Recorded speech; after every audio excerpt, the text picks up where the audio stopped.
your mistakes and limitations, and to give yourself the advice you need in this moment, and give yourself permission to change your own mind as your days change too.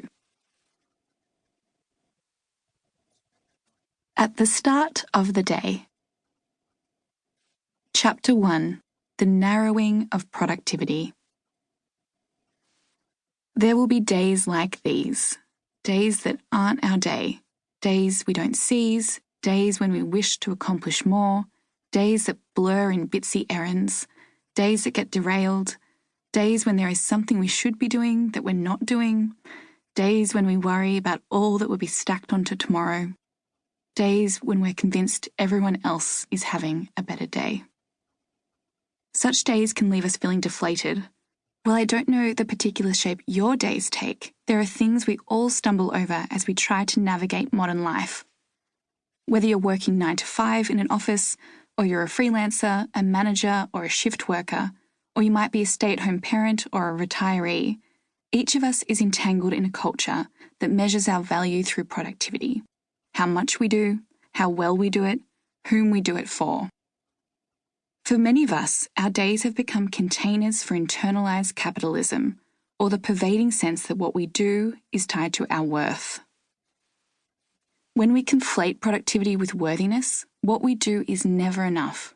We can always do more, and there is always more to do. There's the laundry thing, catch-up thing, the replying to a text thing, the grocery shopping thing, the cooking thing, the cleaning thing, the creative thing, the exercise thing, the work thing, the medical thing, the thing we ought to do, the thing we don't want to do, the thing we've put off despite it being the one important thing. With this pile of undone things often comes an undercurrent of guilt, anxiety, or shame. Instead of being alive to the variances of what is done in a day, sometimes a little, sometimes a lot, we spiral in a slew of if-onlys.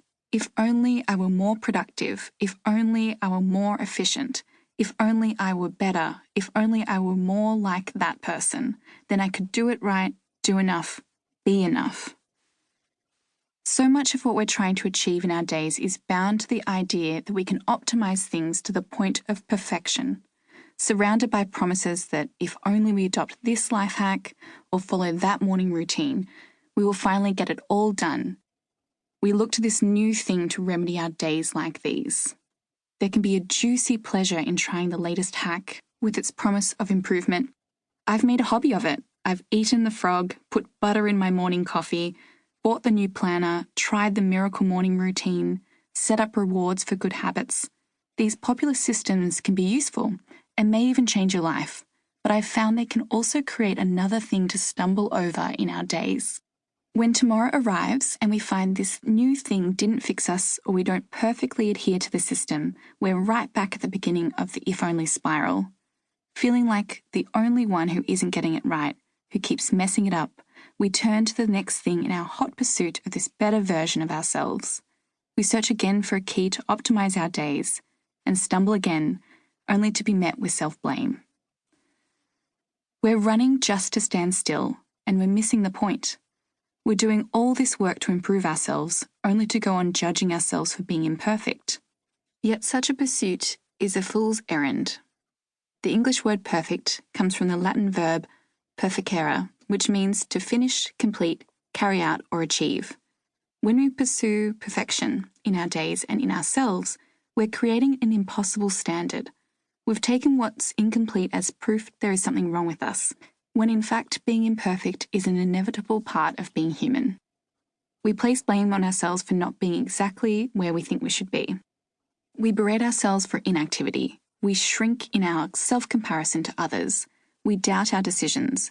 We become so stifled by the pressure of being productive that we sometimes don't do anything at all.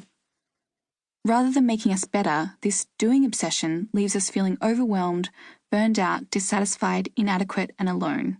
When others wear what they do as a badge of honor, talking in terms of busyness, of being flat out, of accolades and accomplishments, we feel inadequate by comparison, yet under pressure to do the same.